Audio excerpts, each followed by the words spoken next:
You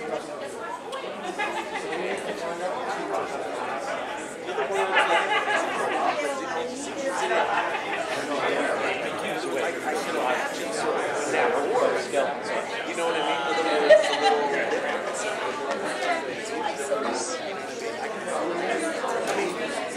Just ask me what I mean. It's not like.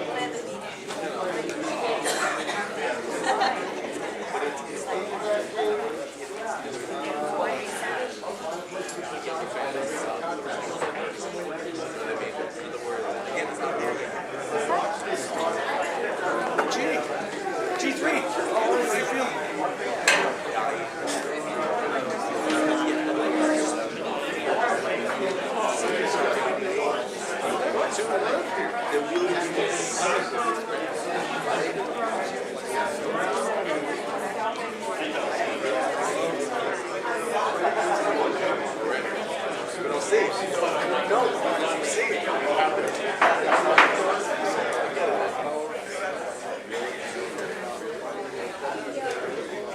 Good evening. If everyone can rise for the pledge. Pledge allegiance to the flag of the United States of America and to the republic for which it stands, one nation, under God, indivisible, with liberty and justice for all.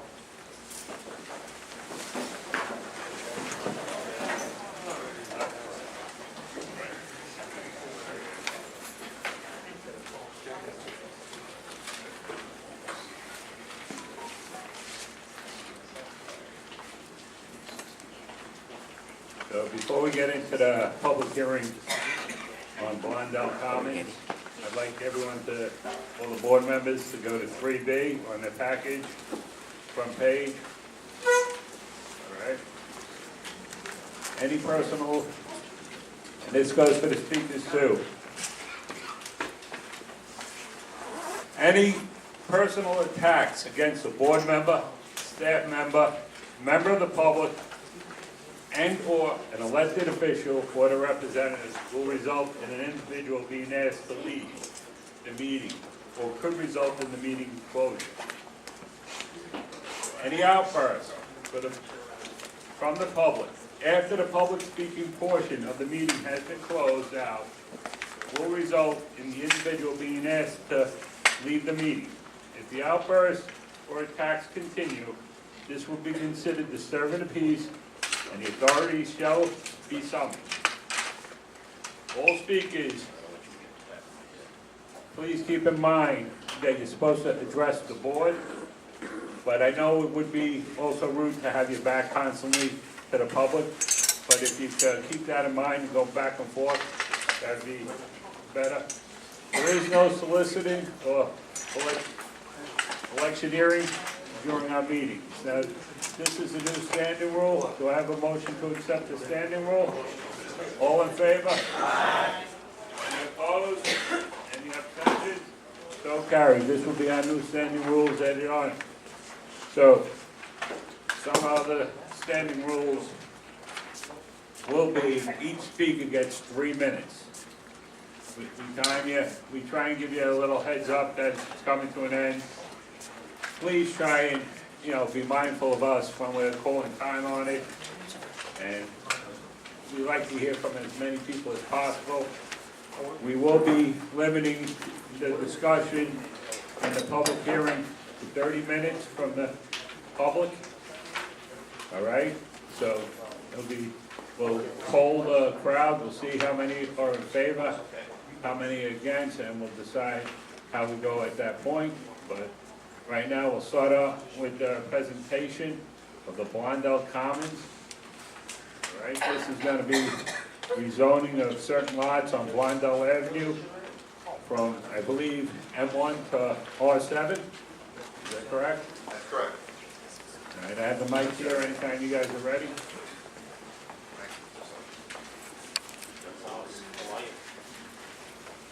Please keep your questions to the end of the presentation.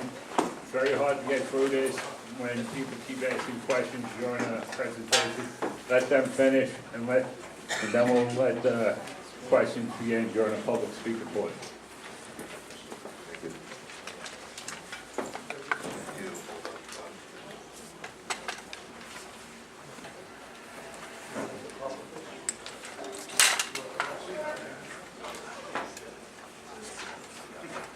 Hi, good evening. My name is Eric Palatnik. Michael, you want to get stand back here so you can hold the board members? Kelly, why don't you These are my three assistants. They've all got the words up. And, have in front of you from Wolfgang Architects, Emmanuel. He's here to answer any questions to go through. He's holding the rendering. Behind me is Michael Nakmias, works with our office. He's holding on the zoning map change. And on this side is Ellie Gerwitz, from my office as well. And he's giving you some more imagery so you can see how everything fits together. The purpose of having them have everything up in front of you right now, as well as the handout, is that you can see everything that we're proposing and we're talking about right now. And nothing that I present should be confusing to you. So they rotate. That's the nice thing about these guys. They rotate. They're like Surrey. Just say whatever you want, they'll do it. My name is Eric Palatnik. I'm an attorney. Don't hold it against me. We practice land use and zoning. And we've been working very hard. We're proud. I'm speaking to a microphone, so if I'm not speaking loud enough, you should ask whoever's running the microphone to raise the volume. Maybe you could ask the technical person who's in the mic. So I don't know. Maybe I'll hold while it's continuing. Are you also, Peter, the technical guy? Speakers right there on the floor, I want to see if you volume on it. Maybe the boards are deflecting it. Or maybe, It seems to be on. It's just maybe, maybe you're deflecting.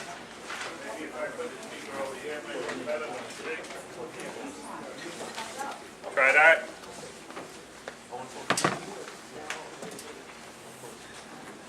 How's that? Can you hear me now? Good? Can you hear me now? It's right up there. I've never been accused of talking too low before, so my wife and kids are going to love this when I go home tonight with this story. So I was in a room full of people and they said I don't speak loud enough. My 11-year-old is going to whack me in the head. Mr. Chairman.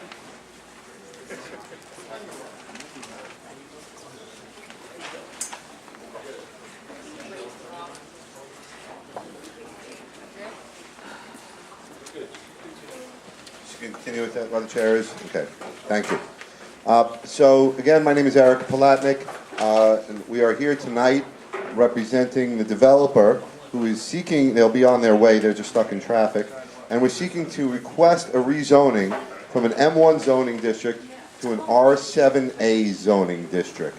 So it's a change that means that you can go from manufacturing use of the property to residential use.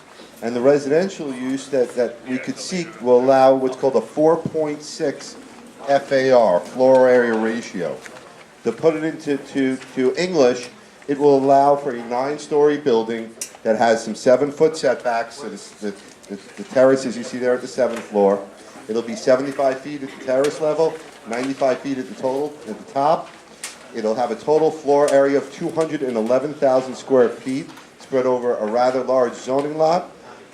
It will also have in that 211,000 square feet, it will include 190,000 square feet of residential, and it will include 19,000 square feet of retail floor area and 2,000 square feet of community facility.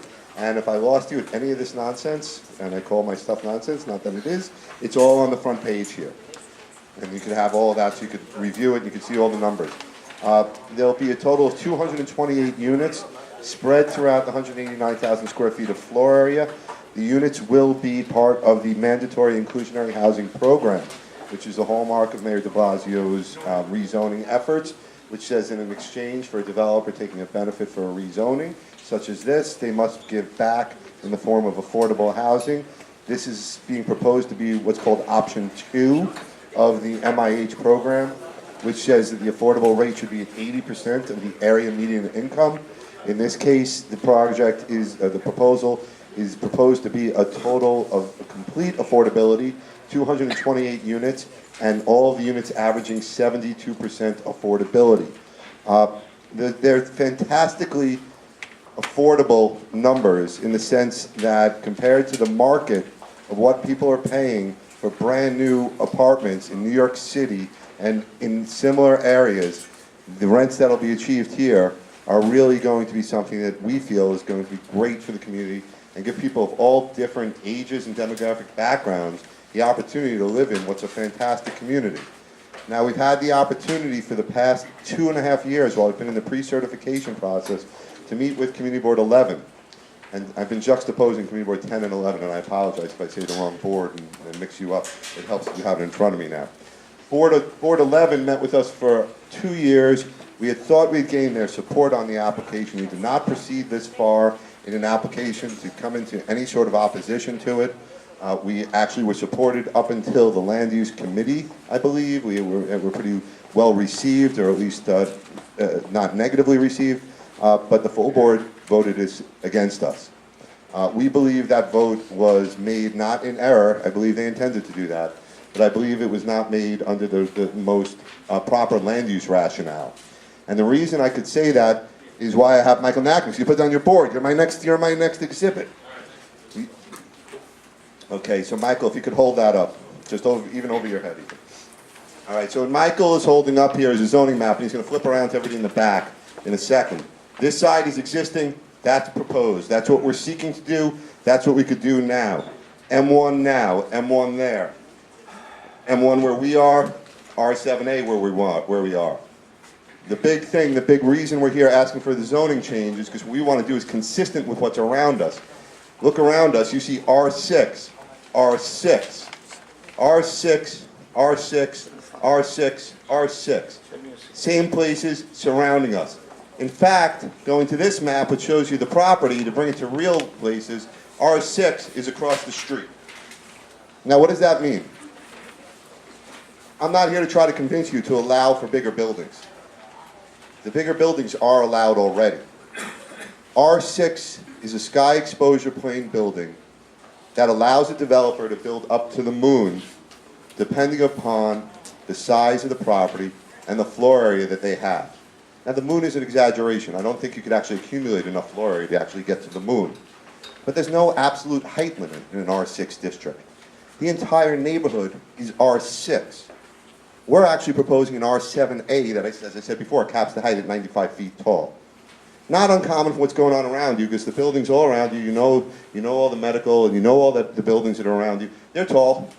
It's not the only tall building. We're on a block that's, you can see, we're up against the rail yard. And I know some people are going to say the rail yard, you're up against the rail yard. It's 2019, they're building against rail yards now. They're doing it. They're building against trains, they're building against railroads, they're building against highways. They're building everywhere. And the technology is there to achieve and handle every single potential adverse effect. And if you don't believe me, drive down the BQE that my grandfather would roll over in his grave right now if he looked at it and saw what's going on off the BQE right now. And the same thing is happening all over the city. So the technology is there. The block is a nice block. You're going to hear testimony, I'm sure, from people that live on the block right now. They love it. They love living on the block. And I feel bad for them that I'm intruding into their neighborhood. I used to live on a block somewhere in Long Island City. It was nice to be as my sister said, you're the pioneer. Nobody else is there.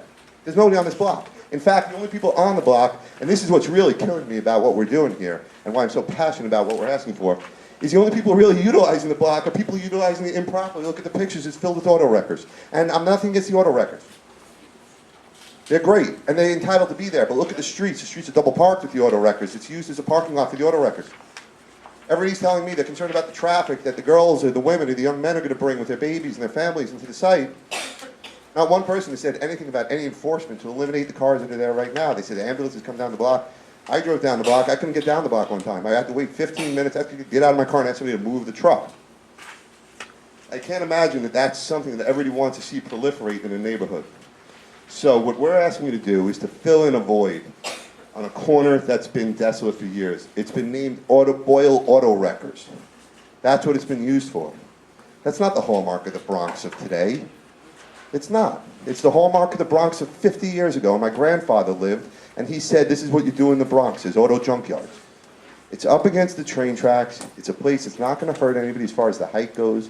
It's on a block that can handle the height, and it's going to be affordable to the people that I think are living in your neighborhood already, that are the young people that are looking for nice places to live, that are the older people that have a house that appreciated since my grandfather was alive. It is now worth $750,000, and they got to get out of there. Now they're on a fixed budget with that whole nut for the next 30 years, as long as they live and they can't afford to live somewhere. And it's for the people that are working in the buildings like this, and the librarians, and the teachers, and the cops, and the firefighters. That's the building that we're proposing. That's what we're asking you to do. We don't think we're trying to hurt you. And to be honest with you, if you think we're about to open the floodgates into your neighborhood, God bless, because your neighborhood has been a prime target for developers since the 60s, 1961, when the zoning was created as R6, and there haven't been any takers yet. So look what's going on around you, look what's going on in other R6 districts, and you tell me if you think we're going to cause a colossal change.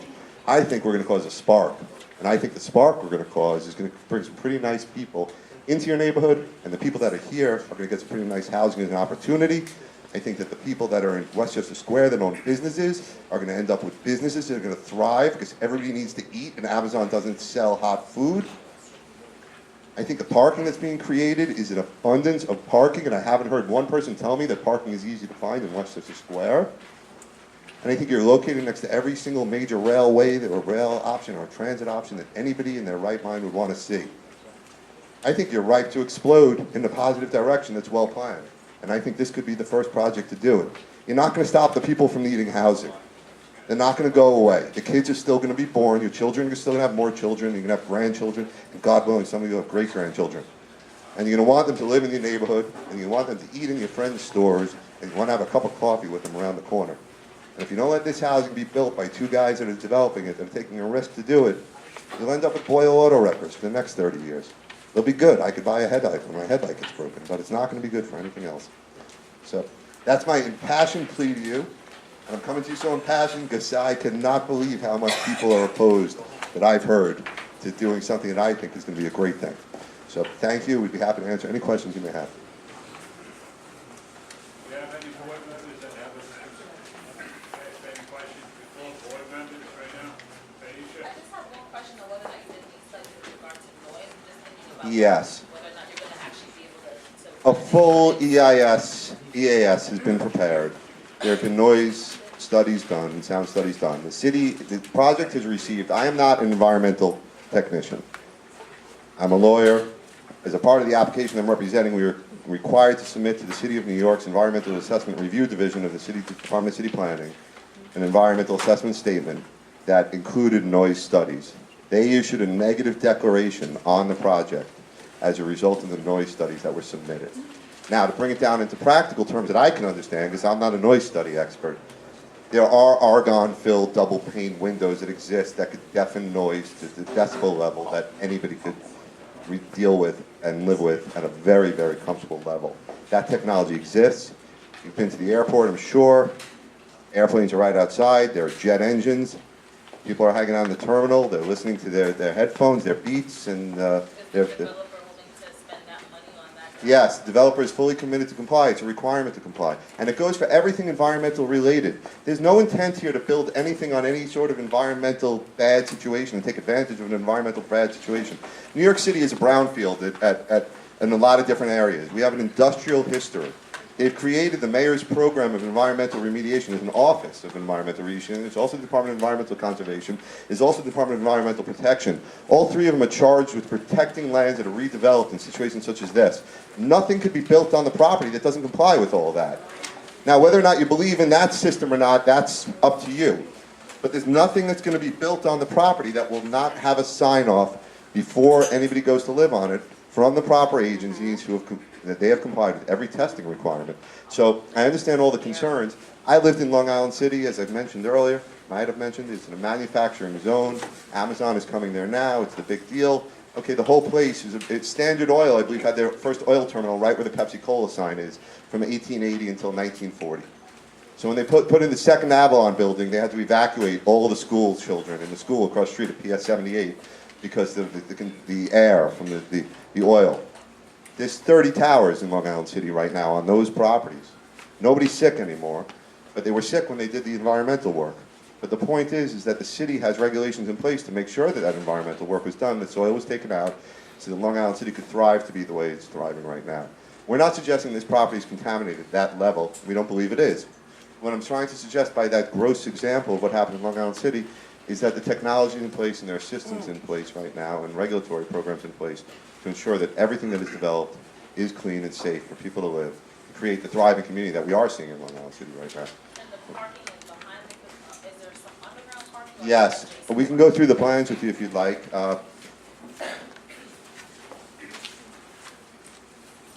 Parking why don't you hold that up, Michael?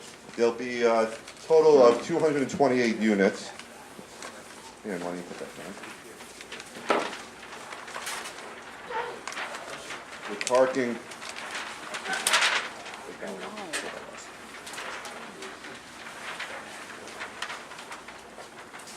The parking will be accessible on the left side of the building. There you go. We'll go up to the next one. Not sure this one. Yeah, the ground floor. One more. We need a digital, we need these guys to be more digitalized. Do we use the ground floor? Okay. So this shows you on the left side, this gives you the ground floor. I'll take it floor by floor through the plans. And it's hard to present to everybody. I don't know how you want us to stand, but everybody can go through on page C101. And you'll see that there's a ramp downstairs to the parking. Right there, adjacent, the entire board could probably see. That would be fine. We'd be happy to if that's where the board would like us to present them.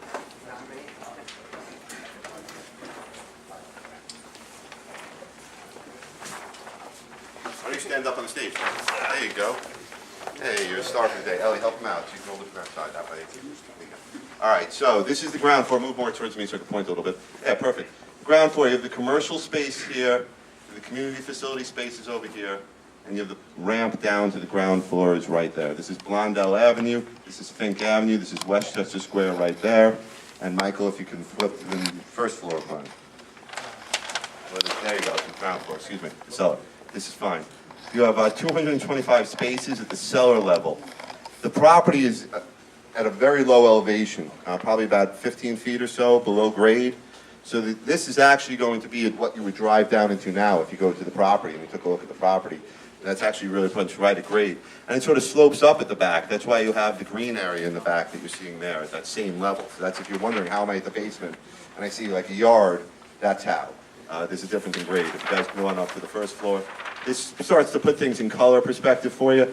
This is the commercial space that's right here. And now you start to have the apartments that start to filter around and take advantage of the weird shape of the property. And then if you go to the back, keep going, it just mimics its way the whole way up from the second to the seventh floor. It's the same plan the whole way through. The one thing that I would like to call out for you that we didn't call out and discuss with you yet is Cooper Avenue, and that's something that you should all be aware of also. And this will be the final part of our... Michael, why don't you hold up this now? Flip this up and down. You guys can put that down. Here.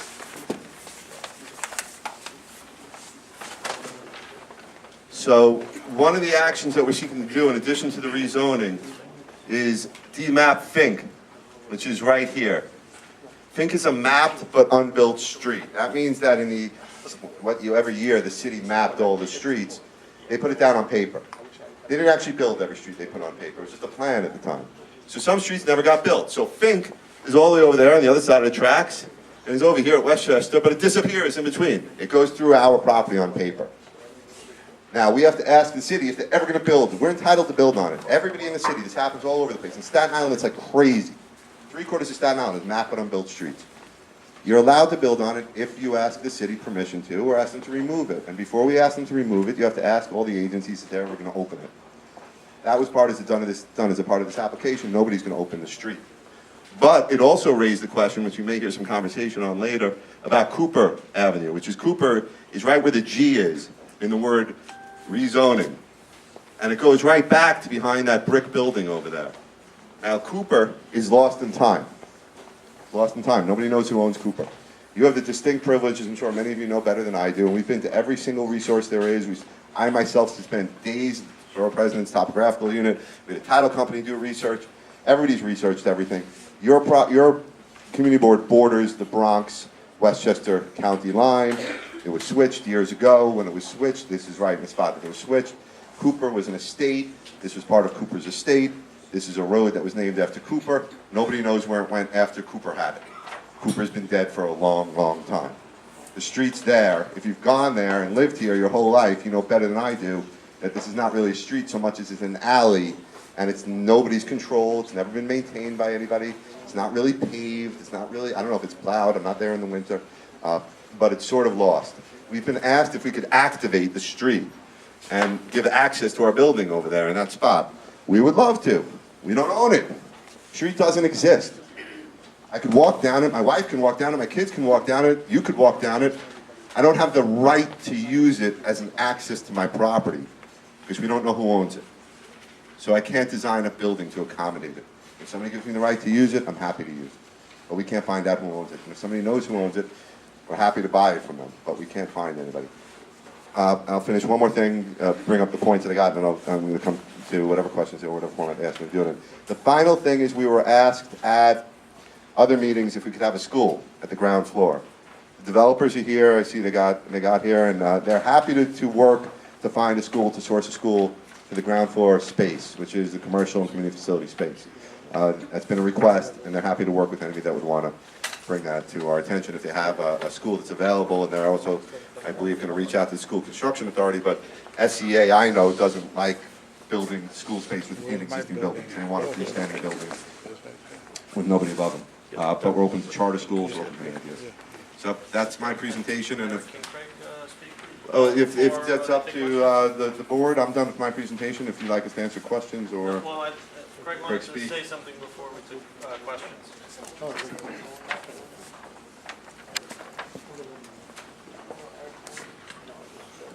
Good evening, ladies and gentlemen. Excuse me. Community board, members of the community board, pleasure to be here today. My name is Craig Livingston. I'm the managing partner of Exact Capital. I'm here with my partner, Michael Callahan. And I'm just going to read a prepared statement for you because I think there's a lot of information that's out there. A lot of it is inaccurate.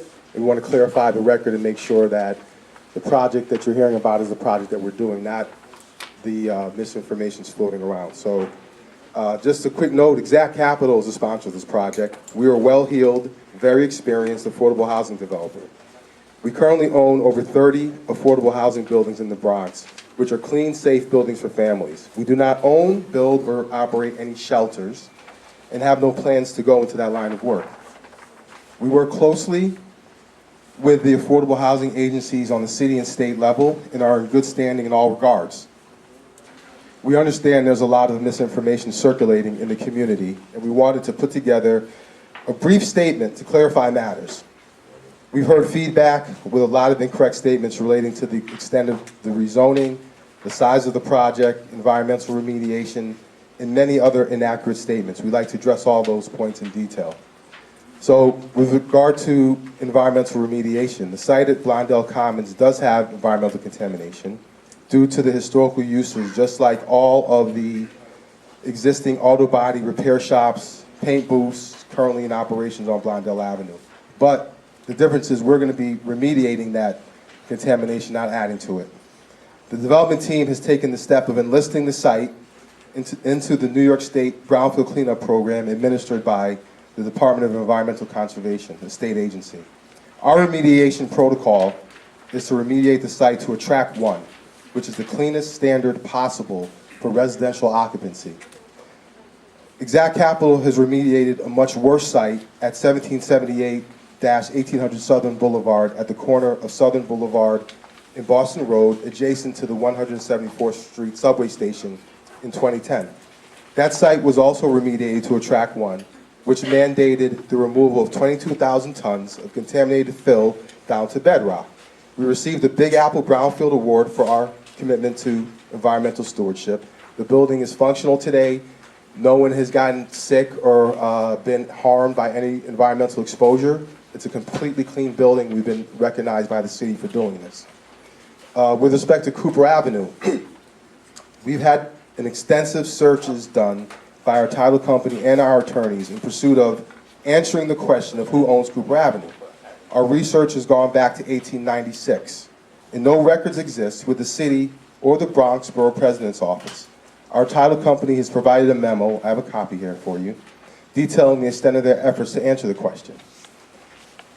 We have discussed with city planning the idea of doing a technical memo to the application whereby the city would allow ingress and egress from Cooper Avenue into the parking structure, which would allow vehicular traffic to enter the parking facility from either Blondell Avenue or Cooper Avenue to alleviate the traffic flow onto Blondell.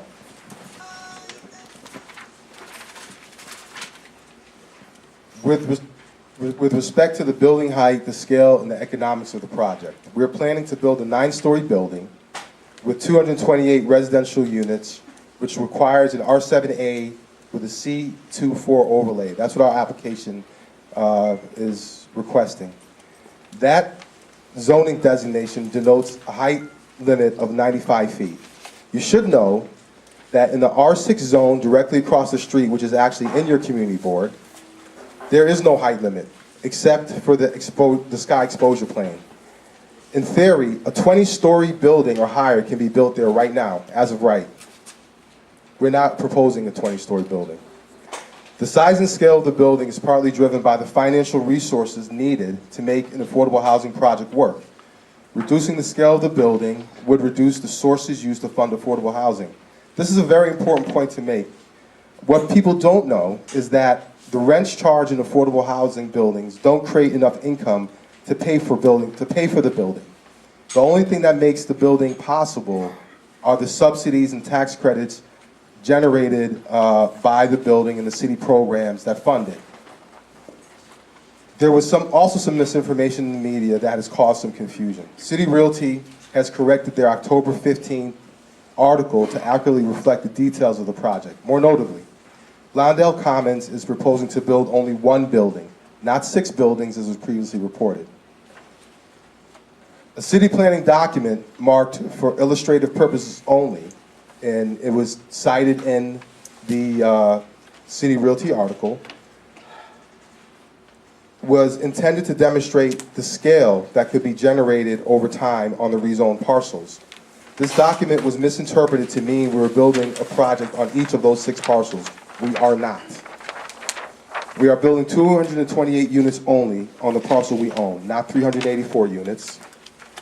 The parking facility will have capacity for 225 spaces, not 225 plus an additional 159 spaces, which was what was cited in the article. The parking facility will be available to the public and will aid to alleviate the lack of parking in Westchester Square. The Westchester Square bid asked us to consider doing this to help create more patronage of the businesses in the commercial corridor. With respect to the retail use of our building, considering the community's desire to have more schools, we're committed to work with Community Board 10 and Community Board 11 during the development process to source a community-supported retail tenant, whether it be a school, a medical facility, or other use that enhances the quality of life for the community and residents of Blondell Commons. Folks have said also, we're building a low-income building. We're not building a low-income building. We're building an affordable housing building, which is a mixed-income building, and it has provision for occupancy for tenants all along the income scale, from 30% AMI up to 100% AMI, 100% AMI. So I want to clear the record, clarify some misinformation. Everyone has an opinion. Everyone can state stuff, but saying it does not make it true. This is the truth. Thank you.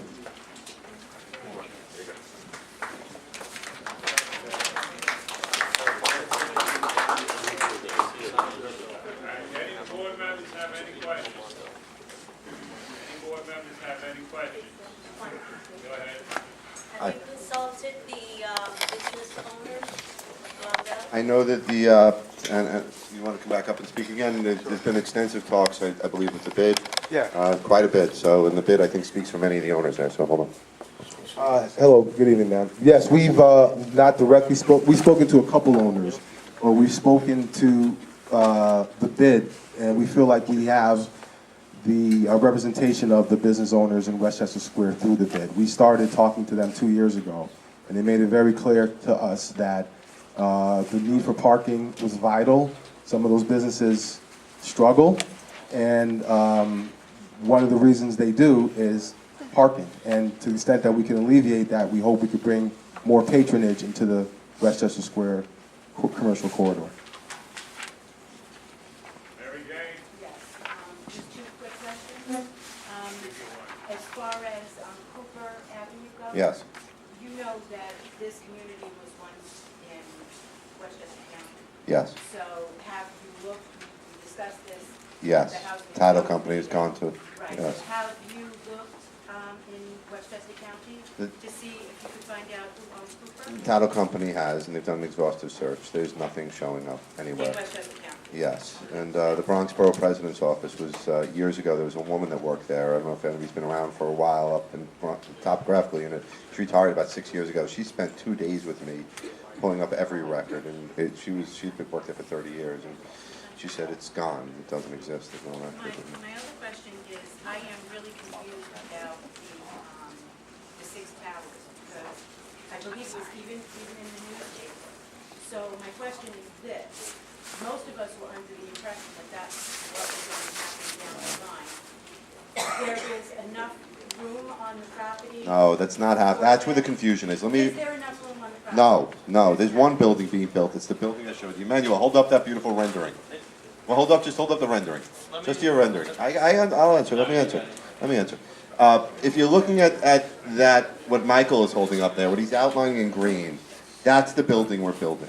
Right. What we're asking to do is to rezone where it's gray, where Michael's hand is going around now. That has other buildings within it.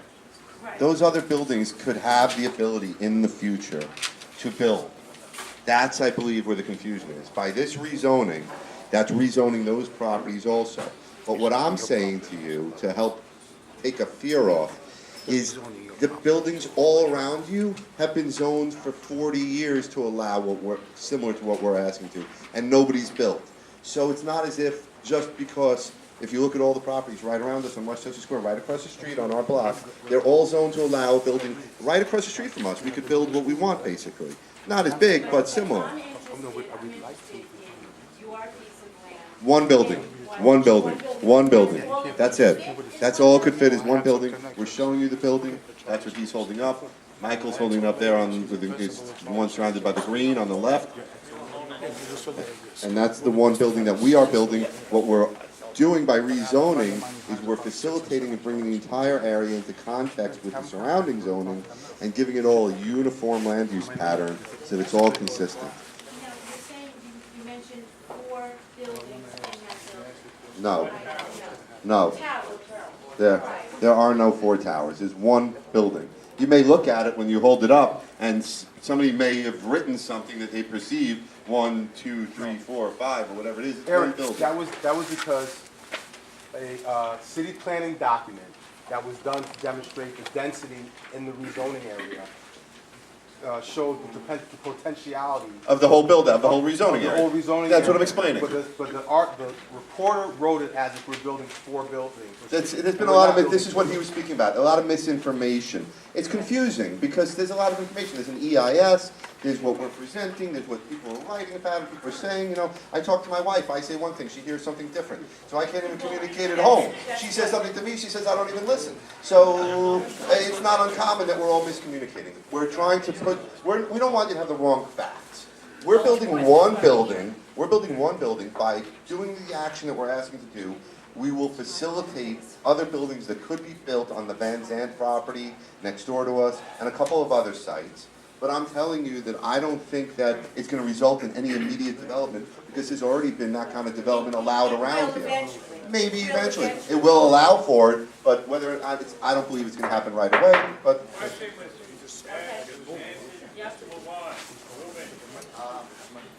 think for the purposes of clarification, I think the confusion is, why are you seeking to rezone the entire rezoning area? As opposed to just the piece that refers to the building area? that would be spot zoning. So zoning, the idea of zoning is that we're all protected under this concept of zoning. That there's certainty within the developments, that you know what you're going to get and you know what's going to result. Did you lose it already? You found it? Thank God. It's not even digital, we didn't lose it. So what they're holding up again is what my whole argument is as a land use attorney, is we are filling in a gap. This was left out years ago. When the city zoned it in 1961, the person or the people that were charged with that, I think Lindsay might have been mayor at the time, they're all setting it all up and they're saying, you know what? It's all auto body shops along here. So it makes sense to have it all be M1. That way it's up against the rail yards. That way you can do it like that. It makes sense. That's why it's all M1 on this side of the street. As time's gone on, times are changing. Auto body shops are where they used to be. People want to live nearby. If you just did ours, it would be spot zoning. It's all R6 surrounding us. Now you have certainty. What she's saying is 100% correct, Ms. Misano, what she said a second ago. One day, buildings could come up here, and they could. Just like today, buildings could be sprouting up all around there, but they're not, and they haven't sprouted up in the 50 years that it's been available. Is there an obligation to level those buildings? Hey, No. Eric, I think you have to tell them, city planning does not allow spot zoning. Yes, I said that was the first thing I said. Right, it's not allowed. First words out of my mouth were it would be spot zoning. Yes. Yes. Well, it's not up for city planning to decide if it's not. Spot zoning is not allowed. It's a constitutional issue. There's no spot zoning. Can I You can't just go on one can I side. answer the question a different way? I just want to Sure. give them a little. No. Question's been asked and answered. I can't have this meeting. I got another meeting right after this. I can't keep going over the same thing. City planning does not do spot zoning. That was mentioned at 3 other meetings before this. All right? There is a potential to expand this project later on by them or somebody else. So that's it. Let's move on to the next question. Denise, did you have any? Yeah, so Sorry. I had a question regarding the block. So you're saying someone owns that block or the building on the block, like Cooper Road? Because I actually know someone that owns this building right here. Here, Michael, can you hold this up? Go on. So I'm saying, are you talking about someone owns this block or this? Because I know Nobody is known to own this block. Well, what about like these buildings? Those buildings are owned, yeah, those are owned by people, yes. So it But doesn't make a difference. it doesn't make a difference to them. No, we're not doing anything to their businesses or anything like that, not affecting those people at all. We're just simply giving the fact that if they went to go find out who owned the street in front of them, they would have the same problem we have, which is, Okay. We have one of our neighbors. Yeah, one of our neighbors are here.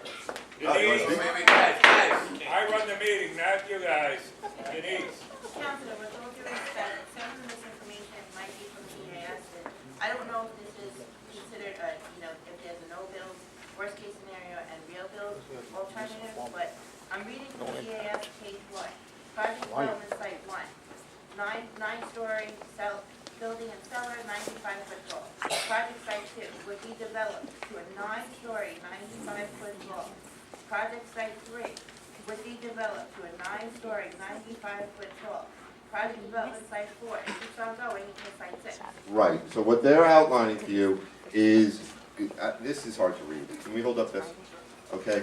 What they're outlining for you is this is the whole rezoning area. So we're coming to you and we're asking, can you please rezone us?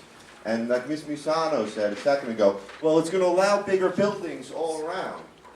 And we're saying, no, it will. We're developing our building, and in the future, there could be other developments in the rezoning area.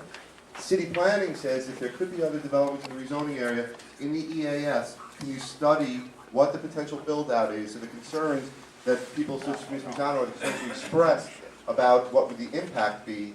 City planning says to us, we want to study it so that we can determine if it's going to have a negative impact or it's going to have an okay impact. And that's what you're reading. I understand, so this is the worst-case scenario. They're only building site 1. They're doing a worst-case scenario analysis in the EAS. If all 5 other sites were developed in the same capacity, what the conditions would be. So I think that led to some of the misconfusion. Yes. Thank you for clarifying. I have some other questions. The time frame of construction, with the worst-case scenario, it's a little bit, reading the EAS, 24 months greater than 2 years until 2 years. 2029. It's the 2-year build period from the date that we actually start building, not from today, from the day we start. The proposed mapping cuts off access to the FTA right away. You mentioned you contacted city agencies. Have you been supplied a document stating that the city agencies waive the right to use access? I don't know if you've personally been provided. You actually, as you know, just came into the, I don't know if you know, you just came in late into the discussion because you're on the border. We straddle the border. We're on CB 11. So if you don't have the documents, we can get it to your district manager. And Michael, you could answer.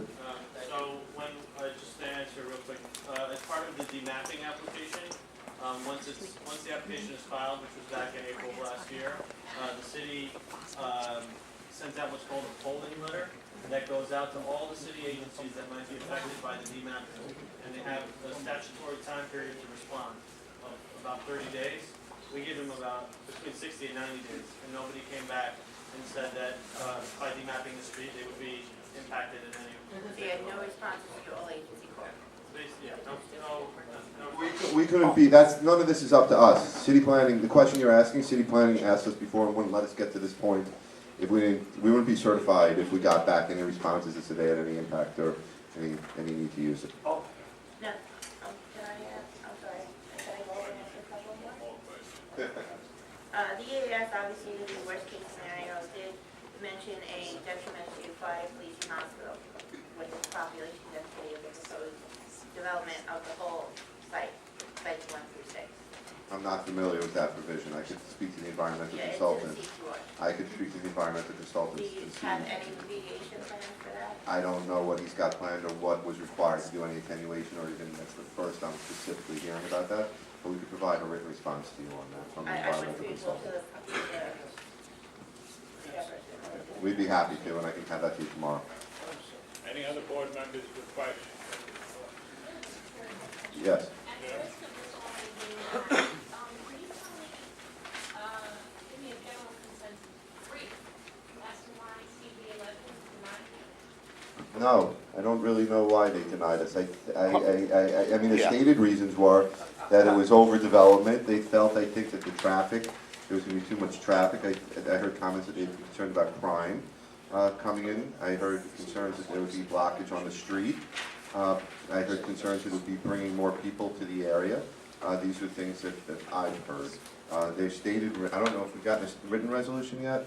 I think we were talking about that today. We didn't get their written No, resolution yet, did we? we'll read out the reason. We got a letter from CV11 man. Yeah, they can give you much more specific than I can. Like I said, we went to the land use committee. It seemed to be pretty well received, so we did the full board where it got voted down. All right. You want to read that out, Matt? Yeah, here. I won't read it verbatim just for the sake of time, but CB11 wrote to me this morning. They pointed out as negatives to the project, crowded public transportation. This area is zoned for PS 108, which is in the Morse Park section of CB11. That school is overcrowded. They had some concerns about that. There were concerns of not using unionized labor, but I'm told by the Carpenters Union, just for clarification, that the development team has contacted them and talks are positive. Wanted to make mention that they had some concerns with the number of parking spaces. They felt there wasn't enough.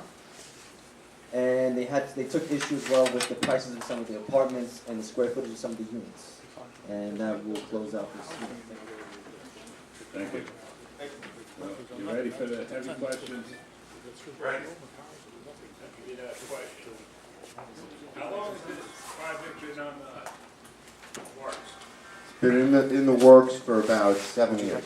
It was by a previous developer, owner, and now by Michael O'Brien. Can you explain to me why the previous council person that's No. Okay.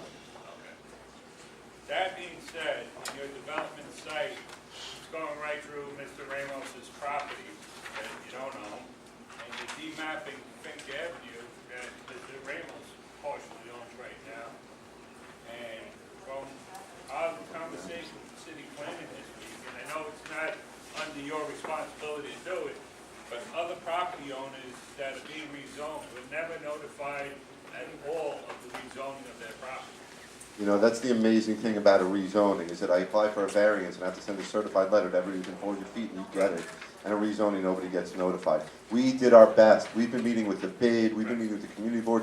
There was even an oversight that we didn't come to you and we felt horrible. And as soon as Matt said to us, hey, I'd like you to come, we jumped in the car and came. So we tried. Just bring everyone up to speed. Myself and Matt went through the city charter and we found a part of the city charter that says, because we have such an adverse effect in our community board for this project, that we are part of the we challenged them and we won, and that's why they're here today.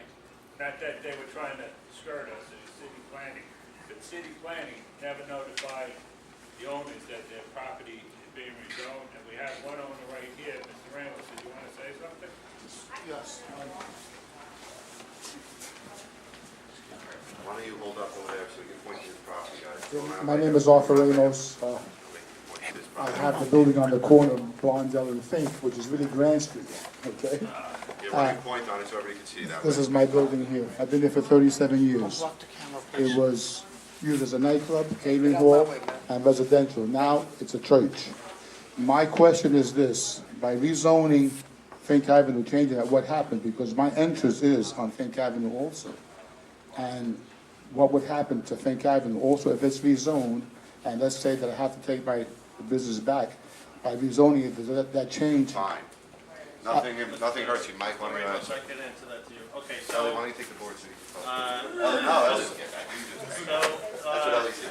it's a little bit confusing as to, I don't know if the mic is on or off. Okay, it's a little confusing, because we're saying that we're demapping, Fink Avenue, but we're actually not eliminating the street itself, from being able to be accessed by vehicles. So what's there now, and if you can just point to the street, there's a road that goes along your house, and then it cuts into Cooper. That road isn't going to be removed. It's not going to be, turned into a dirt road or a building or anything, because nobody owns that road. The Fink Avenue that we're talking about actually runs through your property. If I may. Yeah. On the maps, Fink Avenue runs my property. The actual name of that street on other maps is Grant. Yes, if I can clarify. You have the unfortunate predicament of being in the middle of a melee that we spoke about before, that the property straddled at one point in history Westchester. So the streets here are what they called in Yiddish, my grandmother used to say cockamamie, okay? And they're cockamamie, if you see, this represents, this white line represents a mapped street that's running through your church, or your building that you're leasing to a church. That is, the removal of that mapped street is going to free an encumbrance that's on your title. The mapped street is an encumbrance on your title right now. It shows, if you knock that building down and went to the Department of Buildings and tried to build a new building there, they would give you the same objection that we have and say, you can't build it, there's a street there. And you say, I used to have a building there. And they'd say, sorry, you knocked it down, there's a street there. You'd have to come and get the street demapped. So we're removing the encumbrance. Fink and Grant are the inheritance of the old Cooper estate, where the streets are cockamamie. You know better than I do who plows the streets and who maintains. Nobody. And the reason they do that is because the managers at the Department of Sanitation have a list of all the streets that the city is responsible for, and those aren't, because they don't own them. So the Fink and Cooper that you're seeing is not the Fink and Cooper, the Fink that we're demapping. We're demapping what's on paper. The Fink that you're seeing is the roadway that's evolved for 150 years, that everybody's using as a path that nobody wants to take ownership for. What these guys are doing for you, if you were in my family and you were my relative, I'd say good for you. They're doing a good job for you, because now, if you want to sell the property, you want to redevelop the property, this street that now runs through it as a map street, as an encumbrance, will no longer exist. They're not hurting your access or anything. So if I'm correct, and correct me if I'm wrong, you're talking about demapping this, or? We're talking about demapping the white part, just the white. Yeah, but that's, so what's the purpose of you demapping this, which is Grand Street? How do you benefit from that? How do I benefit from that? No. You benefit from this again, because the street, the physical street that's there stays. That's not being touched, that's not being asked to be touched. Because that's not the street that we're demapping. What we're demapping is what's called a paper street. It was drawn on paper. It exists running through your property. If you go to your title company and you say to your title company, give me a title report, the title company is going to come back to you and tell you that there is a mapped roadway running through your property. There's a paved roadway next to you. We're not touching the paved roadway. We're asking to eliminate the mapped roadway. You already have a building in the bed of the mapped roadway. We want to put a building. We can't put a building, and there's a roadway on a map there. So will This helps you. So will the street that is called Fink Avenue now, that the sign is there, will that be changed? No, the street is staying exactly the same. Again, if you go on the maps, it reads Grand Street. Right, because it's cockamamie. I can give you the number of 10 attorneys or city agents used to call to help you out and understand it better. That could help you. I want to move on to the Go on. public speaking portion. You guys want to have a sidewalk? I'm happy to speak to him as much as you would want to speak. I understand what all that.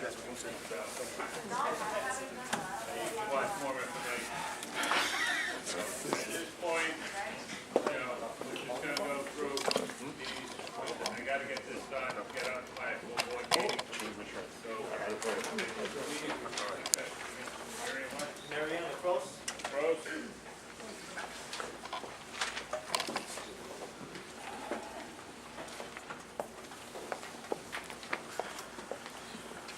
So I'm a resident on Blondell Avenue all of my life, and I also have a doctor's office there for the past 30 years. The Blondell Commons project, it was voted against and denied by Community Board 11 just a few weeks ago, and the zoning change of the street was already denied several years ago. Both denials of the project are for very good and important reasons. There's serious safety concerns, as we all know. Putting an apartment house of this size, 9 stories, on a small, narrow, already very congested area. It's not just Blondell. It's the whole area that's congested. It's going to jeopardize lives. Ambulances do need to get through quickly. Hospitals are already overcrowded. You're going to add 500, 1,000 more people to Einstein. There's no schools for the kids. The ground is toxic, and windows are shut tight over the train are just some of the major problems. You put one oversized building, and there's only 2- and 3-story buildings in the area. Doesn't really make a lot of sense. There'll be no quality of life for anyone in the Westchester Square area, and you'll all want to leave. So a traffic study of Blondell and Westchester Square, it's really all the connecting streets, is really needed because the size of this project really doesn't fit the location. I definitely and strongly oppose it. Thank you. Thank you.